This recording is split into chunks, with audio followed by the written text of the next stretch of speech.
جمشید صاحب مودی نے کل اسی طرح خطاب کیا جس طرح ان کا میڈیا چل رہا تھا، ٹوٹل جھوٹ، ٹوٹل ڈرامہ، سچائی سے دور دور تک اس کا کوئی واسطہ نہیں تھا، کیا کہیں گے؟ میرا خیال ہے کہ ہارے ہوئے شخص کی تقریر تھی، یہ ایک شکست خوردہ انسان کی تقریر تھی جس کے پاس کوئی جواب نہیں تھا. جو اس نے کیا وہ اس کا ذاتی جنون تھا. جو ملٹری سورسز ہیں، جو خود بھارت کے اندر مختلف رپورٹس بھی ہوئیں کہ جو بھارت کی فوج ہے وہ لڑنے کے لیے تیار نہیں تھی. اسے پتہ تھا کہ پاکستانی فوج کی کیپیبلٹیز اور ٹریننگز اور تیاریاں کیا ہیں، لیکن یہ پولیٹیکل پریشر تھا کہ یہ ہونا ہے اور یہ کرنا ہے. یہ صرف باہر کے الیکشن کے لیے ڈرامہ کیا گیا تھا، یہ صرف باہر کے الیکشن کے لیے، اور بھی اس کے بہت سے ایجنڈے، اپنی پاپولیرٹی کو جب بھی اسے پتہ ہے گراف نیچے گرنے لگتا ہے وہ کوئی نہ کوئی اس طریقے سے کرتا ہے. تو لیکن اس دفعہ جمشید صاحب جس طرح اس کو منہ کی کھانی پڑی ہے، انڈین میڈیا تو چھوڑیں، جو انٹرنیشنل میڈیا کر رہا ہے، ابھی ہمارے ملک کے اندر بھی چند عناصر ایسے موجود ہیں جو ہمارے میڈیا پر ان کو بلیو نہیں ہے یا یقین نہیں کر رہے، تو ان کو بھی میری تو درخواست ہے کہ ذرا انٹرنیشنل میڈیا دیکھ لیں.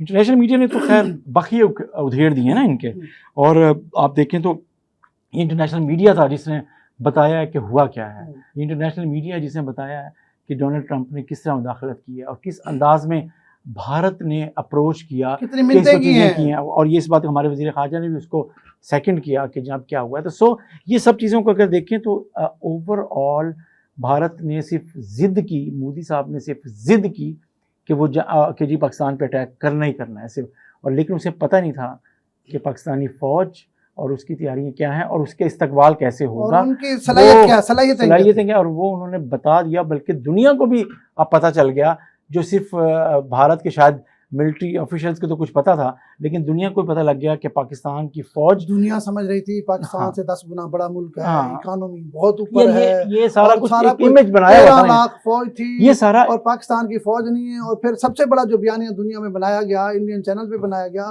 وہ یہ تھا کہ جی پاک فوج کے ساتھ جو ہے نا ان کی قوم نہیں کھڑی. بالکل ٹھیک ہے، جو سب سے زیادہ پروپیگنڈا کیا گیا اس جنگ میں وہ یہ تھا کہ پاکستان کی جو عوام ہے یہ فوج کے ساتھ نہیں کھڑی. لیکن اس بار صاحب یہ بھی پروپیگنڈا تھا. پاکستان میں ماحول پچھلے 5-6 ماہ سے ایک ماحول بنایا گیا، فوج کے خلاف نفرت پیدا کرنے کی کوشش کی گئی، فوج کے خلاف تقسیم کرنے کی کوشش کی گئی عوام کو، اور سوشل میڈیا کو استعمال کیا گیا، سوشل میڈیا کو استعمال کیا گیا. سال پہلے سے انڈیا انویسٹمنٹ سوشل میڈیا پہ کر رہا تھا جس کا مقصد صرف پاکستانی فوج کو نیچا دکھانا تھا، اور مسلسل جو کمپین چل رہی تھی اس کا نتیجہ یہ نکلا کہ اللہ پاک نے زمین سے اٹھا کے آسمان پر پاکستان کی فوج کو پہنچا دیے. لیکن افسوس اس بات کا ہے Indian channel, Indian prime minister وہ تو جو مرضی بکواس کرتا رہے، اس سے ہمیں کوئی سروکار نہیں ہے، دنیا دیکھ رہی ہے. لیکن پاکستان کے اندر چند عناصر ابھی بھی میں دیکھ رہا ہوں، ابھی بھی وہ طنز اور تنقید کے جو تیر ہیں نا وہ برسا رہے ہیں. یا تو ان کو پاکستان کی یہ جو تاریخی کامیابی ہے فتح ہے وہ ہضم نہیں ہو رہی، مرتے ہیں، ان کی موت واقع ہو گئی ہے. لیکن ان بے شرموں کو یہ سمجھ نہیں آتی کہ CNN، BBC یا انٹرنیشنل جتنا میڈیا ہے وہ پاکستان یا بھارت کے لیے اپنی کریڈیبلٹی کیوں خراب کرے گا.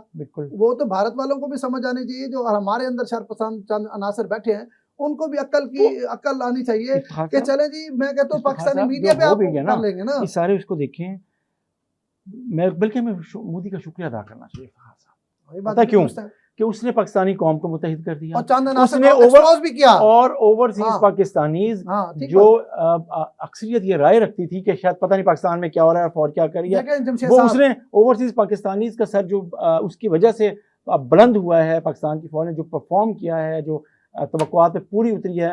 ہمارے بہت سے ریلیٹیوز، بہت سے دوست، بہت سے تعلق دار آپ کو پتہ ہے اوورسیز رہتے ہیں. اب وہ پہلے اس حملے سے پہلے جو ماحول تھا اب اس سے بالکل مختلف، ایک جو جذبہ حب الوطنی کے تحت سرشار لوگ ہیں اوورسیز بھی. سر مجھے اگر آپ 1 منٹ دینا، جمشید صاحب میری گزارش یہ ہے کہ یہ پروپیگنڈا ہم ایک عرصے سے سنتے آ رہے ہیں کہ پاکستان کے وسائل پر جو ہے نا فوج قابض ہے. یہ ایک نا شدید ترین پروپیگنڈا ہوا ہے. سنیں یہ پہلے بھی ہوتا تھا، لیکن جیسے PTI کی حکومت گئی ہے نا اس پروپیگنڈے کا نا ایک طوفان سا آ گیا ہے. لیکن اصل حقیقت یہ ہے، اگر آپ پاکستان کے کلرک کو لے لینا وہ اتنا کرپٹ ہے کہ آپ سوچ بھی نہیں سکتے. ذہن میں رکھ لیں، میں کسی ایک بندے کا نام نہیں لے رہا، پوری سوسائٹی کی بات کر رہا ہوں. پوری بات کلرک سے لے کے اوپر تک، میں یہ کہہ رہا ہوں کلرک چھوٹے لیول سے لے کے اوپر تک سب کے سب، اگر کوئی اس میں کرپشن نہیں کر رہا تو اس کی اپنی مہربانی ہے اور اس کا اپنا ایمان ہے، اس کا اپنا اپنے اندر کا اچھا پن ہے. اور اس ملک میں کرپشن روکنے کا سسٹم کوئی موجود نہیں ہے، ذہن میں رکھنا. سسٹم اگر کہیں کرپشن کو روکنے کا موجود ہے نا تو وہ صرف فوج کا ادارہ ہے، ذہن میں رکھ لیں. آپ مجھے ایک سول ادارہ بتا دیں جہاں سے پچھلے 10 سال میں کوئی ایک بندہ رشوت پر، کرپشن پر نکالا گیا ہو، پولیس سے لے کر کسی بھی محکمے کا مجھے بتا دیں. لیکن فوج میں آپ کو درجنوں لوگ بتا سکتا ہوں جو کرپشن یا اختیارات سے تجاوز سے لوگوں کو نکالا گیا ہے. اس کے علاوہ اور دیکھ لیں، پاکستان میں اب ایک جو بھکاری ہے نا، جو بھیک مانگ رہے ہیں، ان کے پاس بھی اپنی موٹر سائیکلیں ہیں. دیہاتوں میں چلے جائیں، ایک گھر میں 2 موٹر سائیکل کھڑی ہے. جن کا روزگار نہیں ان کے پاس بھی موٹر سائیکل ہے. موٹر سائیکل اور اینڈرائڈ سیٹ یہ اب پاکستان کے ہر بندے کے پاس موجود ہے. ٹھیک ہے، آپ دیہاتوں میں چلے جائیں، آپ کو سائیکل ختم ہو گیا، سائیکل ملتا نہیں ہے. ملتان کی پوری آبادی میں چلے جائیں، آپ کو سائیکل نہیں ملے گا.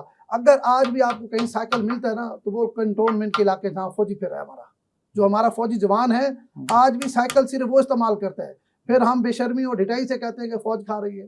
میں یہ نہیں کہتا کہ ساری فوج ٹھیک ہوگی، ہو سکتا ہے 1-2% لوگ کر بھی رہے ہوں گے. میں اس پر ان کی کوئی صفائی نہیں بیان کر رہا. واقعات ہیں، 2% کی بات نہیں ہے. چلو اکا دکا واقعات لگا لیں، کچھ لگا لیں، اکا دکا واقعات کو، لیکن میجورٹی جمشید صاحب سنیں، میجورٹی آپ دیکھیں وہ اب ایک بڑی اچھی ویڈیو، ایک ویڈیو آئی ہے جس میں جو کامران مسیح ہے، جو ہمارا ہیرو ہے، قومی ہیرو ہے، اس کے گھر کی آپ نے حالت دیکھی ہے. مجھے آپ اس قومی ہیرو جو پائلٹ تھا جس نے انڈیا کے پرخچے اڑا دیے ہیں، اس کے گھر جیسا مجھے کسی ایک سرکاری ملازم درجہ چہارم کا گھر دکھا دیں مجھے.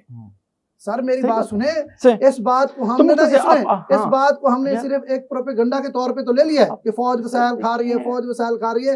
لیکن جو فوج نے ہمارے بچوں کو سکون کی نیند سلائی ہے 1 ہفتہ، آپ سوچ سکتے ہیں جیسے مطلب پہلے خوف کے بادل تھے، ہماری فوج مطمئن تھی، قوم کیسے پینک تھا. یار اس سب کا حاصل جو آپ گفتگو کر رہے ہیں نا، اس کا مختصر سے وہ کر رہے ہیں نا، اس کا حاصل پتہ ہے کیا ہے؟ کہ اب ہماری قوم کے بچے، خواتین، ہم سب آرام سے سو سکتے ہیں کہ ہماری فوج جو ہے وہ جا گئی ہے، ہمارے بارڈر محفوظ ہیں. کوئی بھی دشمن ہو اس کو جواب دینے کی صلاحیت ہماری فوج رکھتی ہے. شکر اللہ اور کا، یہ اللہ کا شکر ہے. جو آپ نے بات پہلے کی نا مودی والی، مودی کا شکر ہے، اس بات کا بھی بنتا ہے. ہمارے جو ایک کلاس تھی وہ کہتی تھی کہ جی یہ جو فوج ہے اب لڑنے کے قابل نہیں رہی، اس کو لڑنا آتا ہے. اس سے زیادہ 10 ایک اسٹیٹس میں نے دیکھا ایک بچے کا، اس نے کہا کہ جو ہمیں پروپیگنڈا کیا جاتا تھا یا ہمیں بتایا جاتا تھا کہ ملک کا 80% بجٹ فوج کھا جاتی ہے اور چیزیں ہو جاتی ہیں، لیکن اب ہمیں پتہ لگ گیا ہے کہ بجٹ جتنا بھی ہو وہ لگ کہاں رہا ہے اور وہ کس چیز پہ، اور ہماری ہی حفاظت اور ہماری ہی وقار کے لیے خرچ ہوتا ہے اور چیزیں ہوتی ہیں. تو یہ تبدیلی میں کہہ رہا ہوں کہ اب اسی کو وہ جو چیزیں پروپیگنڈا تھا نا، ذہن سازی تھی نا، اس کو استعمال کیا جائے. یہ بہتری ضرور رہی ہے، لیکن اس سوچ کا خاتمہ نہیں ہوا. وہ سوچ آج بھی آپ کو سوشل میڈیا پہ کہیں نہ کہیں موجود ہے. جو شر پسند عناصر ہیں وہ موجود ہیں، جو ملک دشمن عناصر ہیں وہ موجود ہیں. ان کی نشاندہی کرنا آپ کی ہماری ذمہ داری میں شامل ہے، بلکہ ان کو خاتمے کے لیے بھی ہمیں اپنا کردار ادا کرنا چاہیے.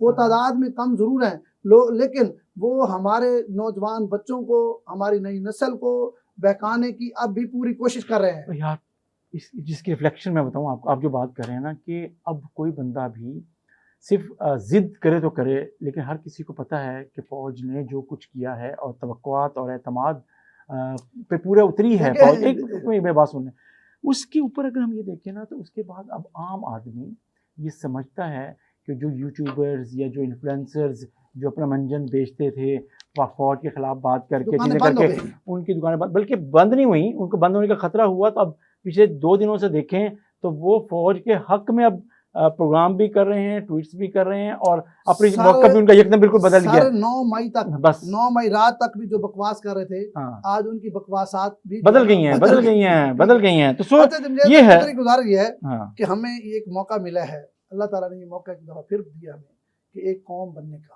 تو اب میں یہ سمجھتا ہوں ہمیں عوام کو بھی اپنی ذمہ داری جو ہے نا بہتر انداز میں نبھانی چاہیے. پاک فوج کو آپ ہر جگہ اسی طرح ڈیفینڈ کریں جس طرح انہوں نے آپ کے بچوں کا دفاع کیا ہے. اسی طرح آپ پاک فوج کے لیے سیسا پلائی دیوار بنے جیسے وہ آپ کے لیے سیسا پلائی دیوار بنے. میں آپ کو بتاؤں کہ یہ دفاع کرنے کی بات اس وقت ہو کہ جب اس کو دفاع کرنے والا کوئی نہ ہو. اس کا دفاع کرنے کے لیے پاک فوج کا اس کی کارکردگی ہے. نہیں میں کہتا ہوں سوشل میڈیا پہ جو عناصر ابھی بھی پھر رہے ہیں، میں کہہ رہا ہوں وہ ان کی کارکردگی ہی سب کچھ ہے. اور آپ کو اب ایک اور بات نکلے گی ایک بار علمے کے لیے. اب جو شدید ترین مطلب جن کو تکلیف ہے نا، مطلب جو نہ مرتے ہیں نہ جیتے ہیں، ان کو وہم و گمان بھی نہیں تھا کہ فوج اتنا پرفارم کرے گی یا فوج کی اتنی صلاحیت فوج میں موجود ہے. اب وہ کیا کر رہے ہیں، اب وہ ہماری جو تینوں فوجی ہیں نا، تینوں افواج کو الگ الگ تقسیم کرنے کی سازش کر رہے ہیں. یہ ایک نئی سازش جو ہے نا، میں آپ کو بتا رہا ہوں، اگر آپ سوشل میڈیا پہ جائیں، وہ ہماری جو افواج ہے، ہم تو افواج پاکستان کہتے ہیں نا، اس کے اندر جتنے ڈپارٹمنٹ ہیں وہ فوج کی ہیں نا، جتنے ہیں، وہ نیوی ہے، وہ ایئر فورس ہے، وہ جو بھی ہے. لیکن جو ملک دشمن عناصر ہیں، جو گندے کیڑے ہیں، وہ اب فوج کو 3 حصوں میں کر کے، وہ ایئر فورس کو کر کے، بھائی ایئر فورس بھی تو پاک فوج ہے. بالکل. جب ہم افواج پاکستان کہتے ہیں تو افواج پاکستان، ٹھیک ہے. اس میں اب ان کا نا ایک نیا مطلب ہے نا، ٹریپ کرنے کا نیا ایک جو ہے نا طریقہ، کوئی بات نہیں کرتے ہیں، اور اس میں کوئی شک نہیں ہے. ہمیں سے ہوشیار سر ہونا چاہیے. اس میں کوئی شک نہیں ہے کہ پاکستان کی افواج، چاہے وہ بری تھی، فضائیہ تھی یا بحری تھی، ان سب کا جو کردار ہے، ایک چوتھا کردار بھی سامنے آیا ہے. نہیں، سوشل میڈیا سے بڑا کردار ہے، وہ ہے سائبر ٹیم کا. آپ اب یہ دیکھیں نا، اس جنگ میں ہم نے یہ دیکھا ہے کہ جس طرح سائبر اٹیک ہوئے ہیں، اور جس طرح پورا انڈیا اندھیرے میں ڈوبا ہے، اور جس طرح ان کا ہر چیز ہم نے ہیک کی ہے، تو میں سمجھتا ہوں یہ چوتھا ہمارا ایک ستون ہے پاک فوج کا. اس کو بھی آپ پاک بہرحال یہ ایک قوم کو اکٹھا ہونے اور اس کے بعد دنیا میں اپنا سر فخر سے بلند کر کے چلنے کی جو خواب و خواہش ہماری ہے، وہ سب اب میرا خیال ہے کہ پورا. ایک پی ٹی آئی کے دوست سے بات ہوئی ہے سعودی عرب میں، جو پی ٹی آئی کا پکا ٹھکا کبھی سنتا نہیں تھا. اس نے کہا یار مجھے سعودی عرب میں نا 11 سال ہو گئے ہیں، جتنی 11 سال میں مجھے 10 مئی کے بعد عزت مل رہی ہے نا، کہ تو لوگ آ کے مجھے چوم رہے ہیں، جو ہمارے ساتھ جاب کرتے ہیں وہ چوم رہے ہیں، یقین کریں. مطلب دوسرے مسلم ممالک کے لوگ بھی آ کے چوم رہتے ہیں. دنیا کہاں چلی گئی ہے پاکستان افواج کو لے کے، اور ہمارے جو گندے کیڑے ہیں وہ کہاں بیٹھے ہیں. وہ بس اب ان کیڑوں کی نا بس ختم ہونے کا وقت آ